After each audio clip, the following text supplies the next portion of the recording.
blood of our people.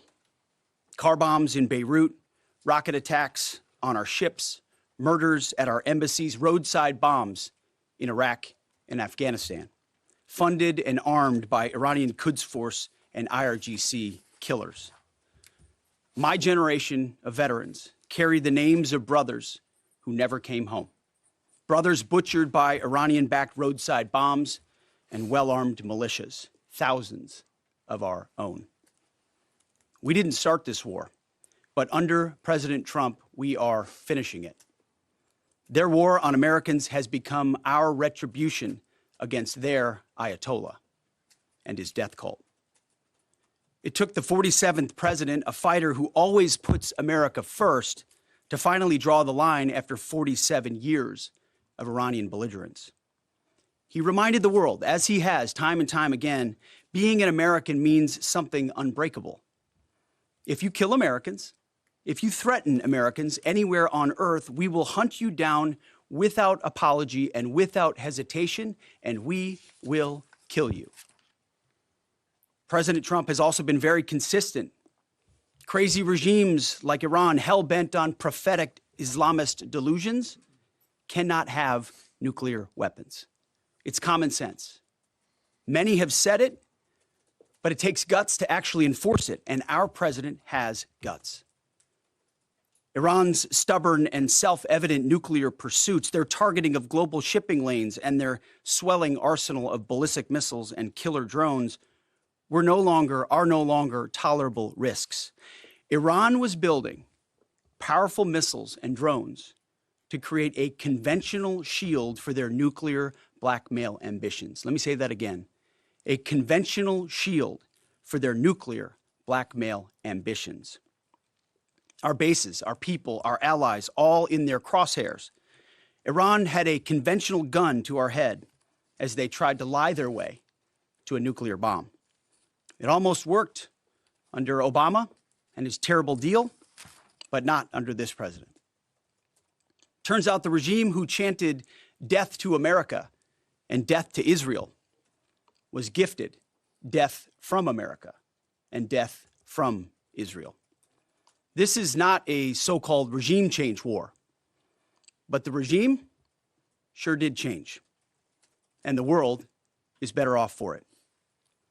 Today, in their desperation, the enemy is unmasked as Iranian missiles and drones rain down indiscriminately on the hotels, airports, apartments, and other civilian targets of their neighbors. Cowardly terrorist tactics from a regime that for decades has trafficked in cowardly terrorist tactics, lies, death, and destruction to this day. The Iranian leadership has built nothing except proxies and missiles and drones and deeply buried nuclear factories and facilities.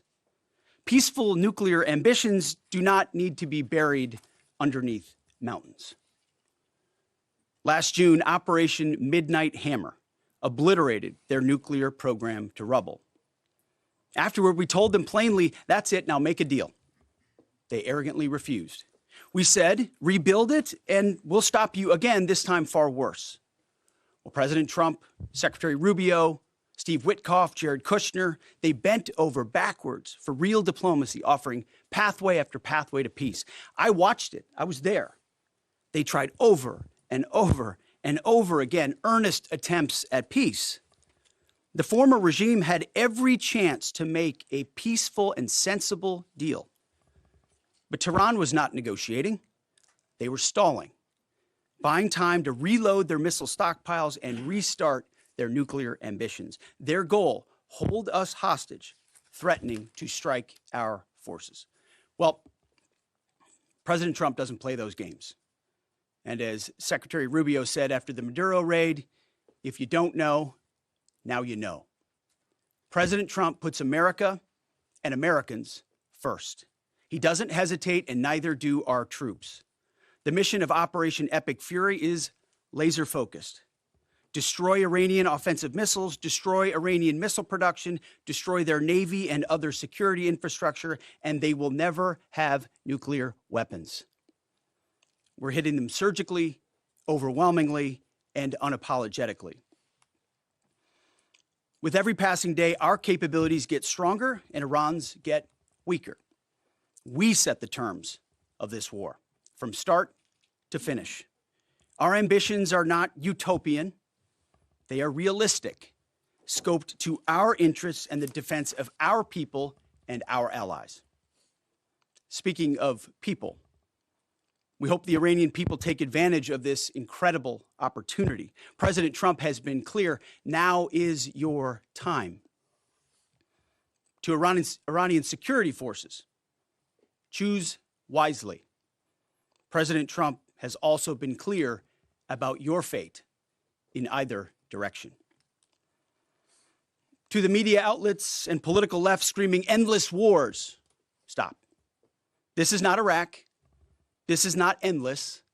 I was there for both. Our generation knows better, and so does this president.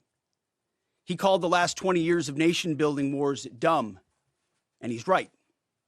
This is the opposite. This operation is a clear, devastating, decisive mission. Destroy the missile threat, destroy the Navy, no nukes. Israel has clear missions as well, for which we are grateful. Capable partners, as we've said since the beginning, capable partners are good partners. Unlike so many of our traditional allies who wring their hands and clutch their pearls, hemming and hawing about the use of force. America, regardless of what so-called international institutions say, is unleashing the most lethal and precise air power campaign in history. B-2s, fighters, drones, missiles, and of course, classified effects. All on our terms, with maximum authorities. No stupid rules of engagement, no nation-building quagmire, no democracy-building exercise, no politically correct wars. We fight to win, and we don't waste time or lives. As the president warned, an effort of this scope will include casualties.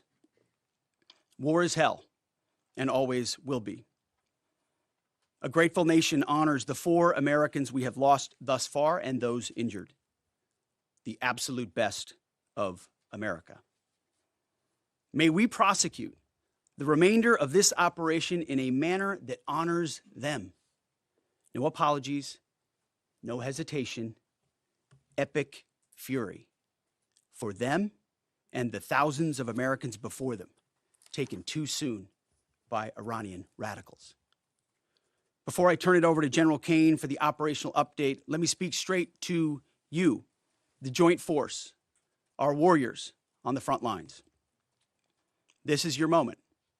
This is the generational turning point America has waited for since 1979, and since the rudderless wars of hubris my generation, our generation, endured. Don't listen to the noise.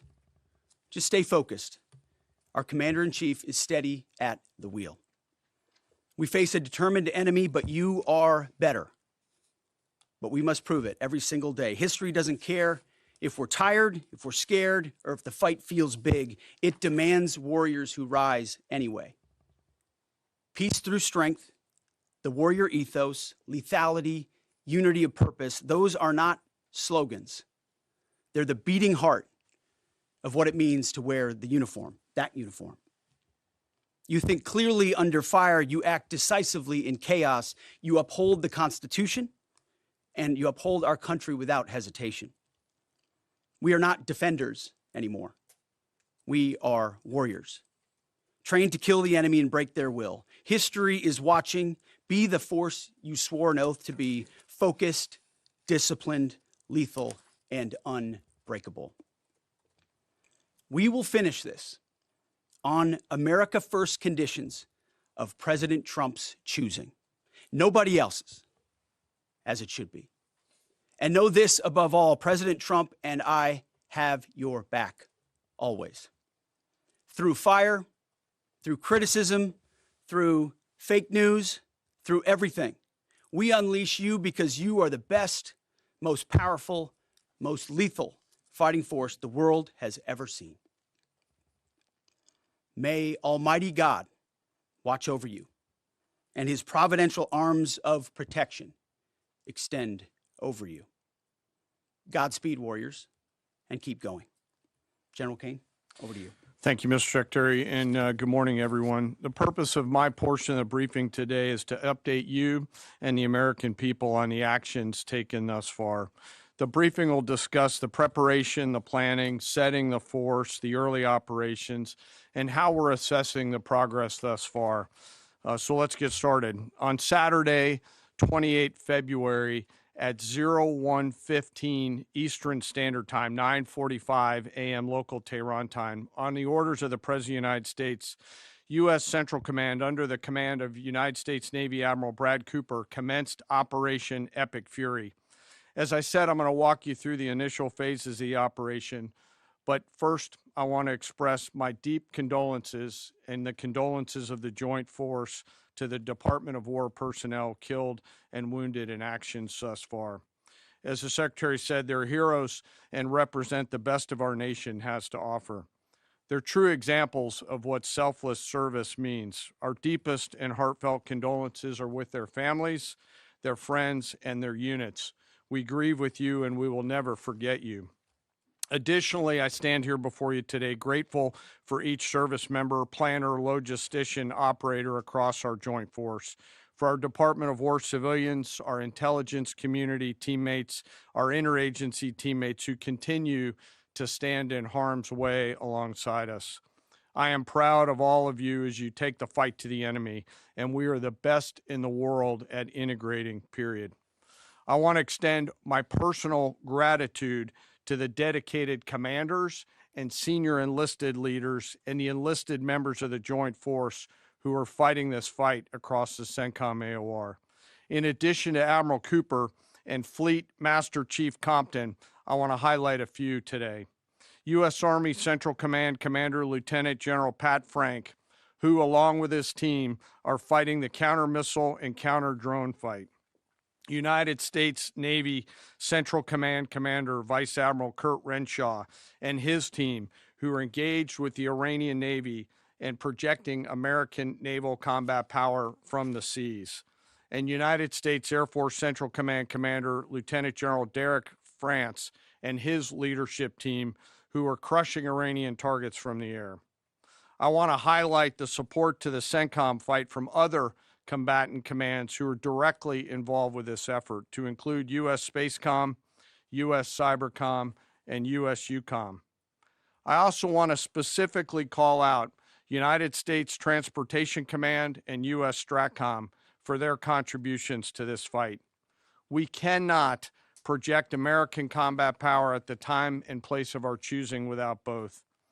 And finally, I want to express how deeply thankful I am for the continued service and sacrifice of the entire Joint Force and their families. Their unwavering commitment and dedication are the cornerstones of this effort.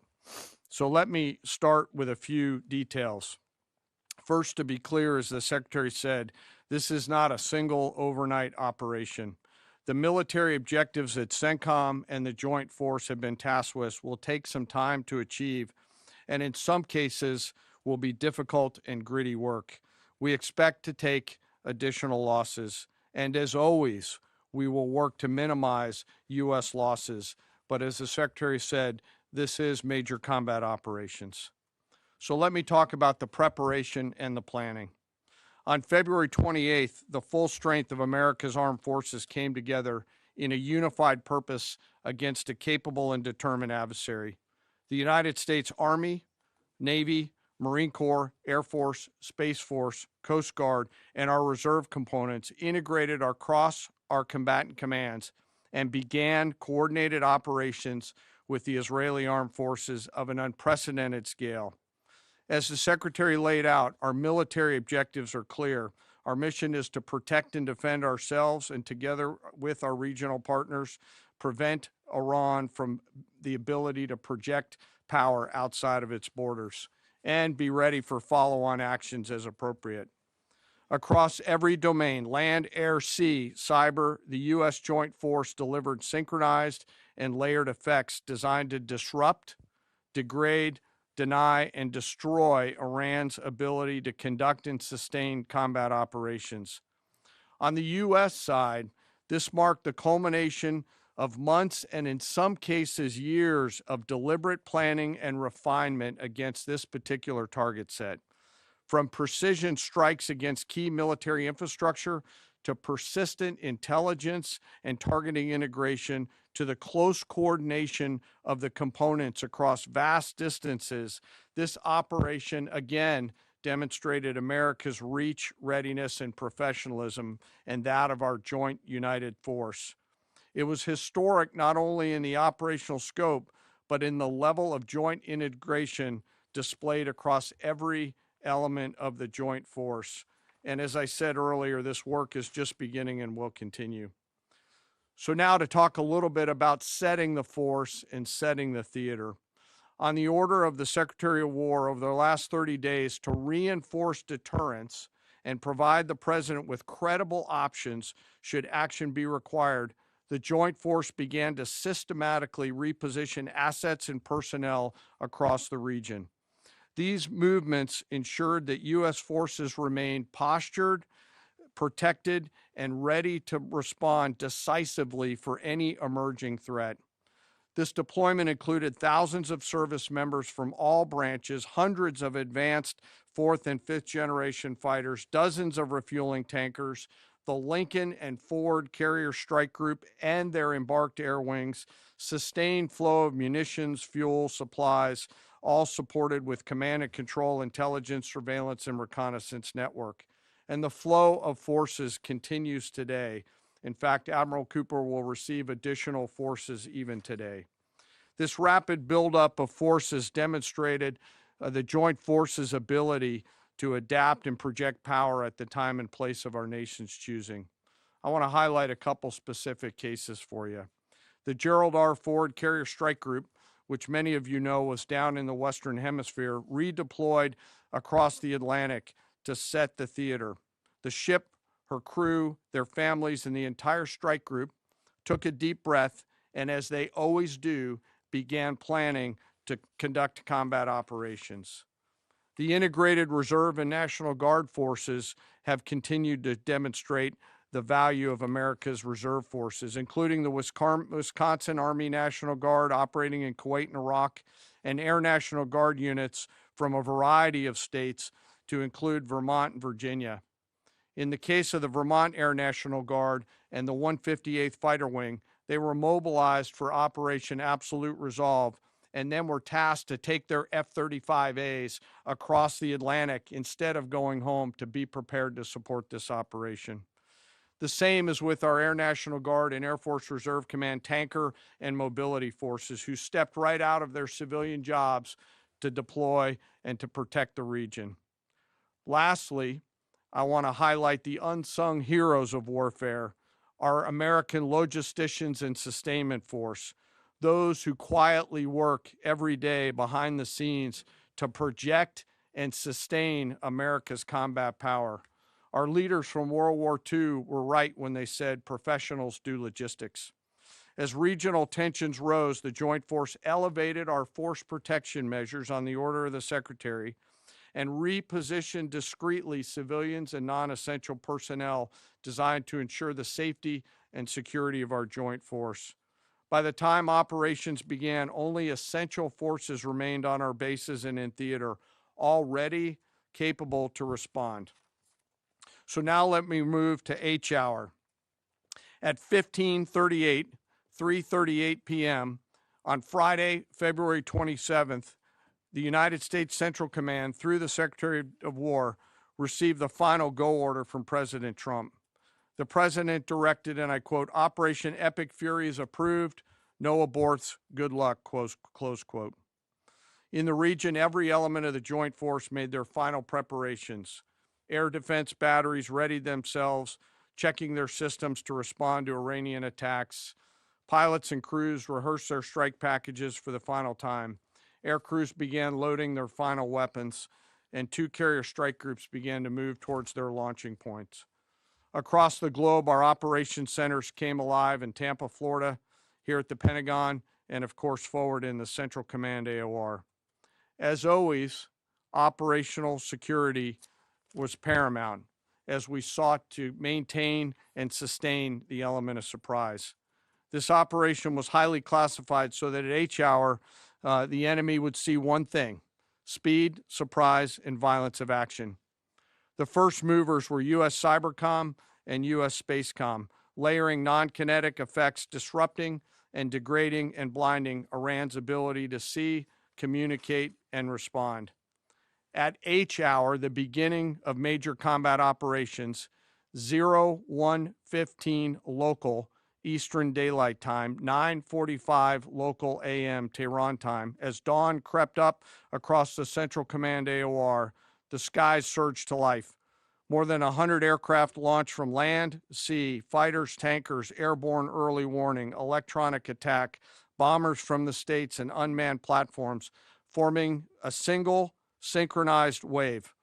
This was a daylight strike based on a trigger event conducted by the Israeli Defense Forces, enabled by the U.S. intelligence community. The first shooters at sea were Tomahawks unleashed by the United States Navy, closed in on Iranian naval forces, and began to conduct strikes across the southern flank in Iran. On the ground, forces fired precision standoff weapons, measured, deliberate, precise, and lethal. This was a massive, overwhelming attack across all domains of warfare, striking more than 1,000 targets in the first 24 hours. We are now roughly 57 hours into the operation. In the initial phase, CENTCOM's focus was systematic targeting of Iranians' command and control infrastructure, naval forces, ballistic missile sites, and intelligence infrastructure designed to daze and confuse them. Coordinated space and cyber operations effectively disrupted communications and sensor networks across the area of responsibility, leaving the adversary without the ability to see, coordinate, or respond effectively. The combined impact of these strikes, swift, precise, and overwhelming, has resulted in the establishment of local air superiority. This air superiority will not only enhance the protection of our forces, but also allow them to continue the work over Iran. Over the course of the last 2 days, the Joint Force has launched hundreds of missions from land and sea and delivered tens of thousands of pieces of ordnance. The effort continues to scale. This included American B-2 bombers, which again, similar to Midnight Hammer, flew a 37-hour round-trip sortie from the continental United States, dropping precision, penetrating munitions on Iranian underground facilities across the southern flank and slightly deeper. Additionally, Israel has separately executed hundreds of sorties against hundreds of targets. Beyond Air Force and Navy aircraft strike packages, coordinated salvos of precision standoff weapons from across the region have neutralized hundreds of pre-planned targets. As I mentioned earlier, in support of these kinetic operations, U.S. Cybercom and Spacecom have continuously layered effects to disrupt, disorient, and confuse the enemy. I will note that this operation had several combat firsts, which I'll allow at some point in the future Admiral Cooper to talk about, since he owns the AOR. While we've prosecuted a relentless offensive campaign, our defense has been equally important. Across the theater, operations have remained steady and disciplined. Once again, our integrated air and missile defense network is performing exactly as it's intended. U.S. Patriot and THAAD batteries, along with ballistic missile defense-capable Navy destroyers, continue to coordinate and execute intercepts with precision and consistency. I wish that every American could hear the voice communications like I have as these joint operations centers remain calm, focused, and cool while executing under fire over and over again. Collectively, these systems have intercepted hundreds of ballistic missiles targeting U.S. forces, our partners, and regional stability. The threat from one-way attack UAVs has remained persistent. Our systems have proven effective in countering these platforms, engaging targets rapidly. Each intercept represents hundreds of hours of training, readiness, and technology all coming together to work as designed. We will remain vigilant in the counter UAV fight. And the defense of the region is not ours alone. As the threat grew, our partners surged in beside us. Air defense batteries in Qatar, the UAE, Kuwait, Jordan, and Saudi Arabia joined the fight, proof positive that years of training, trust, and hard-earned integration pay off. I am aware of the loss of 3 U.S. Air Force F-15Es overnight in the region. I am grateful for the safety of the crews, and we know that this was not from hostile enemy fire. As this matter's under investigation, I'll not comment further on this. Let me close. Operations will remain active across the theater and across the globe. The U.S. forces are postured not only to maintain pressure, but to respond and adapt as required. Operation Epic Fury stands as a reminder of what the United States military uniquely delivers: the ability to project power on a global scale with speed, surprise, precision, and overwhelming force when and where our nation requires it. What we've demonstrated over the past several days reflects years of investment in readiness, joint integration, and professionalism of the joint force. As major combat operations continue across CENTCOM, we remain engaged globally. America's joint force retains the credibility, capacity, and flexibility to respond to any contingency anywhere in the world at any time. To those who would test our resolve or threaten the United States, our allies, or our interests, understand clearly we can reach you, we can sustain the fight, and we can scale the fight, and we will prevail. To the American people, your joint force remains steady, frosty, calm, and focused. Your service members are trained, disciplined, and determined. We understand the risks of this mission and the weight of the responsibility that we carry. We also recognize that our families also shoulder the burden at home. You are a part of this too. I am proud today, as I am every day, to stand as a member of America's joint force. There is no mission too complex, no distance too great, and no adversary too determined for the men and women who wear our nation's uniform. We mourn our fallen, we honor their families, and we continue our mission with focus, unity, and strength. And now I'm happy to take any questions. Thank you, Mr. Chairman. Right here. Go ahead. Thank you for your time. What percentage of Iranian long-strike capabilities are still in the fight, and what is our exit strategy here, and when will it be deployed? Well, they have long-range strike capabilities, which we are hyper-focused on. The brief we got just this morning, Admiral Cooper knows exactly and precisely what kind of threat matrix he's looking at, the way they might change their techniques and how we adapt to that.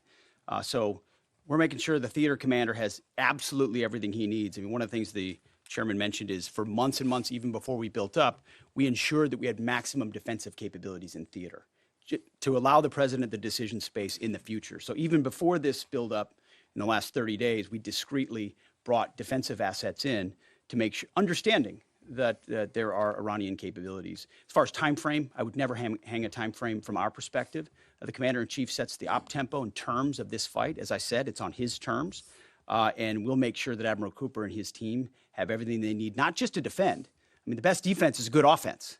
And so we're aggressively pushing into that airspace over that southern flank to ensure that we control it and we destroy anything that moves that would attempt to shoot us. Think of it as shooting the archer instead of the arrows.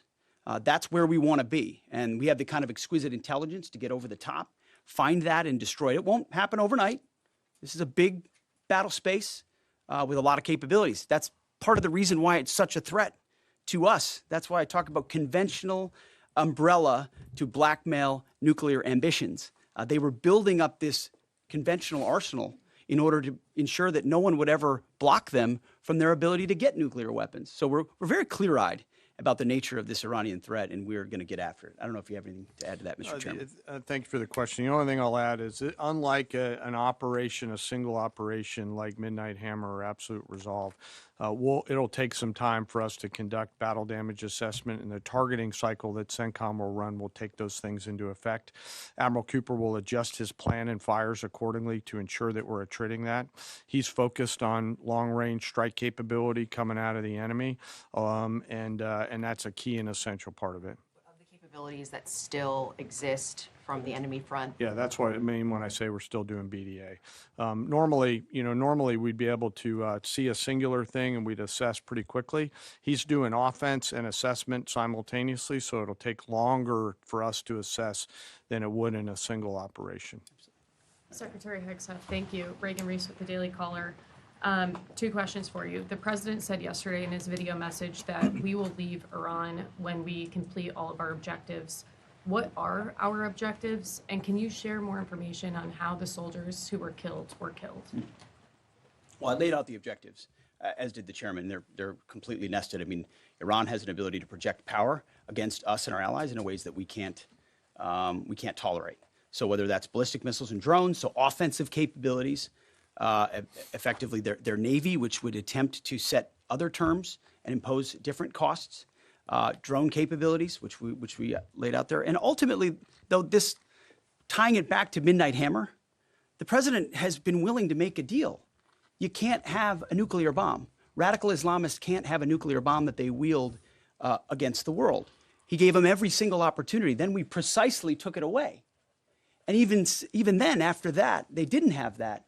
They didn't come to the table with a willingness to give it away. So ultimately, those nuclear ambitions, which never ceased, are something that had to be addressed as well. So that's a discrete sense of what's being addressed here to ensure that they can't use that conventional umbrella to continue a pursuit of nuclear ambitions. And then as it pertains to the U.S. casualties, that particular incident was, you have air defenses and the lot's coming in and you hit most of it, and we absolutely do. We have incredible air defenders. Every once in a while you might have one, unfortunately we call it a squirter that makes its way through, and in that particular case it happened to hit a tactical operations center that was fortified, but these are powerful weapons. So we certainly will do, as I said, moments like that, as we remember them and we take care of them and take care of their families, only stiffen our resolve to ensure that we do this properly. Thank you. Yep. Right here. Thank you, Secretary Hegseth. I had 2 questions for you. First, are there currently any American boots on the ground in Iran? No, but we're not going to go into the exercise of what we will or will not do. I think it's one of those fallacies for a long time that this department or presidents or others should tell the American people this, and our enemies, by the way, here's exactly what we'll do. Here's exactly how long we'll go. Here's exactly how far we'll go. Here's what we're willing to do and not do. It's foolishness. And so President Trump ensures that our enemies understand we'll go as far as we need to go to advance American interests. But we're not dumb about it. You don't have to roll 200,000 people in there and stay for 20 years. We've proven that you can achieve objectives that advance American interests without being foolish about it. Now, will we be bold about it? Are we willing to be decisive about it? Do we put months and months of planning into what kind of effects we want to achieve? Absolutely. But going forward, why in the world would we tell you, the enemy, anybody, what we will or will not do in pursuit of an objective? We fight to win.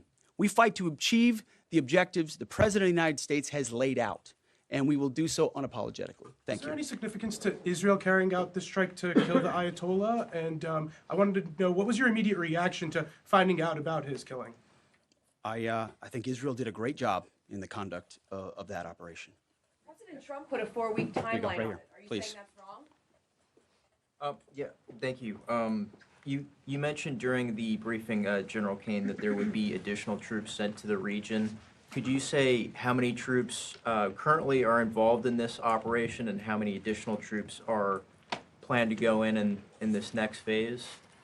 I don't want to talk specifics because that would tip the enemy off. We have more tactical aviation flowing into theater just based on the time it took to get it out there.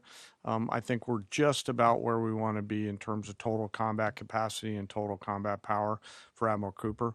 One of the things, though, that a commander, he'll consistently assess the trajectory of the campaign. Is he on or off trajectory? And then make an ask of the joint force, which will then develop options for consideration by the Secretary and the President to either increase or in some cases decrease the amount of combat capability that we have over there. I heard the question about 4 weeks. It's the typical NBC sort of gotcha type question. President Trump has all the latitude in the world to talk about how long it may or may not take. 4 weeks, 2 weeks, 6 weeks. It could move up. It could move back.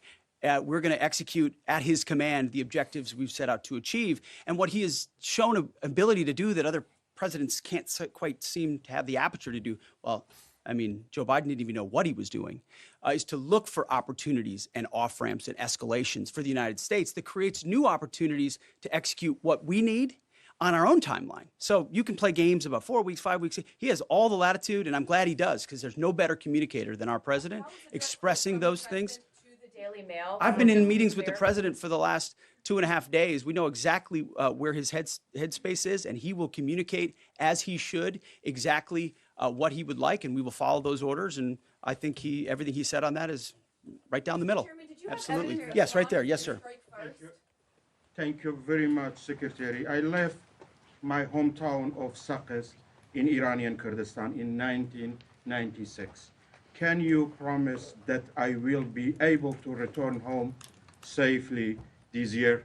And I have a following question too, please. I appreciate the question. I'm not here to place guarantees on that, but I think the message the president has given has been clear to the people of Iran. This is your moment. The world was seized by these crowds, and then seized by the reality of this regime killing tens of thousands of innocent protesters. So we saw the nature of the regime yet again exposed. We saw many of the Iranian people seek a change there. This is their moment to take advantage of it, for sure. Secretary, you served in Iraq and know that no American soldiers were killed in Kurdistan. The Kurdish people are very pro-American. Will you continue protect Kurdistan and Peshmerga as loyal ally of the United States? Why I'm asking this question? Because now Kurdistan is under attack by Iranian drones and by proxies in Iraq and on the region. I think I can speak to allies generally in the region who we've been in constant communication with. We have been standing shoulder to shoulder with them, and we appreciate their capabilities. Absolutely. Yes, right here. Hi, thank you. Cameron Arkin with the Daily Wire. My question is about some of the domestic threats, if any, regarding this right now. Have there been any concerns about Iranian sleeper cells, and kind of what has the Trump administration been doing to kind of monitor these Well, threats? across the interagency, in full coordination, of course, we're paying attention to any potentialities there. This is a former regime, a regime that seeks to export that ideology and try to sow terror. We're ready for that. We've seen these types of folks before, and the American people can rest assured that we're vigilant on that. Right here. Secretary, thank you. Kind of a follow-up on that last question. There was just this, what appears to be a terrorist attack in Austin yesterday. How does that change the operation at all? What effect does that have? And then It doesn't change the operation at all, and I know the authorities are executing exactly the way they should. Secretary Higseth, and one for Chairman Kane as well. I understand, to your point here, that you don't want to broadcast everything for our adversaries to hear, but the American people also want to know what they're sending their men and women to war for. Is there a concern of this spiraling into a longer war? And then one for the chairman when you're done. Did you not hear my remarks? I mean, we're ensuring the mission gets accomplished, but we are very clear-eyed, as the president has been, unlike other presidents, about the foolish policies of the past that recklessly pulled us in to things that were not tethered to actual clear objectives. So we know, we have plans, we have generals, we have chairmen, we have commanders, CENTCOM commanders, Admiral Cooper, who's executing very deliberately to ensure outcomes that I laid out are accomplished. But we would never, in front of a press pool, lay out how long that may take. The mission for our warfighters, which is what matters to us, is very, very clear. And they're executing it right now violently. And just for the chairman quickly, I have one for the chairman. You said this is not a one-night operation. It will take time to achieve the goals. What would be the goal line here for you? I think the Secretary laid out the military objectives, and that's what we execute against is the military objectives. Last one right here. Thank you, sir. As you've said, there are a large amount of U.S. service members that are in harm's way right now. What is your prayer for them? First of all, my prayer for them is that I do pray for them. My wife prays for them. Our family prays for them. Our cabinet prays for them. None of this is done on a whim. Having been in their boots, having been in their shoes, having been in their flight suits, I know we think about them with every decision that we make and every recommendation that we make to the President of the United States. Those recommendations are made prayerfully. And when I pray every day for them and for this mission, I pray simply for the biblical wisdom to see what is right and the courage to do it. It's going to take courage to follow through on this. There's going to be a lot of noise, and we pray for that, and we hope all of you do as well. Thank you very much. Appreciate it. Thank you. Going to strike first.